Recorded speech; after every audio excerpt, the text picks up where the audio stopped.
మద్రసా మహకమీన్ సాబ్ గారికి మరియు మద్రసా హజరత్లకు మరియు గ్రామ పెద్దలకు మరియు నాతోటి స్నేహితులకు ముందుగా స్వాతంత్ర దినోత్సవ శుభాకాంక్షలు. 1947 ఆగస్టు 15వ తేదీన భారతదేశానికి స్వాతంత్రం వచ్చింది. ఎన్నో సంవత్సరాలు బ్రిటిష్ వారి బానిసలుగా ఉన్న మనం ఎంతో మంది దేశ నాయకుల త్యాగాల వలన పోరాటాల వలన స్వాతంత్రం పొందిన మన స్వాతంత్ర సమర యోధులు మహాత్మా గాంధీ, డాక్టర్ బిఆర్ అంబేద్కర్, జవహర్ లాల్ నెహ్రూ, టీపు సుల్తాన్, అష్ఫాకుల్లా ఖాన్, సర్దార్ వల్లభాయ్ పటేల్, హజరత్ మౌలానా మొహమ్మద్ ఖాసిం నానక్వి మొదలైన వారు మన దేశ స్వాతంత్రం కోసం పోరాడారు. వారికి మనం ఎంతో రుణపడి ఉన్నాం.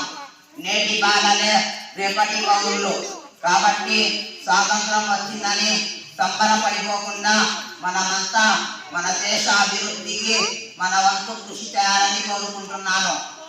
మరొక్కసారి భారతదేశం అత్యుత్తమ దేశం మరియు మనం ఎల్లప్పుడూ మన దేశాన్ని గౌరవించాలి. మరొక్కసారి అందరికీ స్వాతంత్ర దినోత్సవ శుభాకాంక్షలు. జై హింద్, జై భారత్.